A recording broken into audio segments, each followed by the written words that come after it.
আসছে ঈদে এই রেসিপিটা রাখতে পারেন, খেতে যে এত মজার হয় আপনি যখন ট্রাই করবেন তারপরে বুঝতে পারবেন। আমি একটা বাটিতে 7টা ডিম ভেঙে নিলাম। ডিমগুলো অবশ্যই নর্মাল তাপমাত্রায় থাকতে হবে। 1 কাপের থেকে একটু কম পরিমাণ চিনি দিয়ে দিলাম। চিনিটা ডিমের সাথে খুব ভালোভাবে মিশিয়ে নিতে হবে। খেয়াল রাখতে হবে এখানে যেন কোনো চিনির দানা না থাকে।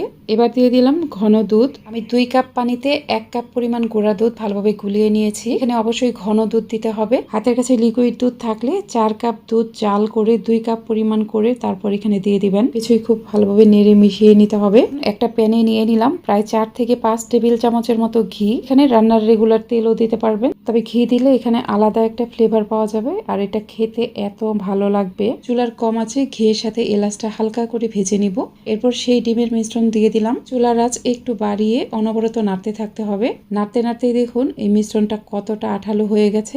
এখান থেকে কিছুটা পানি ছেড়ে দিবে, তাতে ঘাবড়ানোর কিছুই নেই। ফুড কালার অপশনাল, হাতের কাছে থাকলে দিবেন, না হলে দিবেন না। এরকম অনেকটা আঠালো হবে তখন দিয়ে দিব কিছু ড্রাই ফ্রুটস।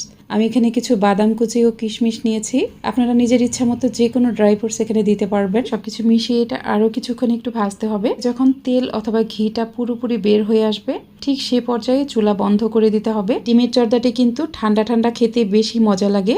আপনারা এটা ফ্রিজের নর্মালে রেখে তারপর পরিবেশন করবেন, অথবা এমনিতেও কিন্তু এটা খেতে খুবই ভালো লাগে।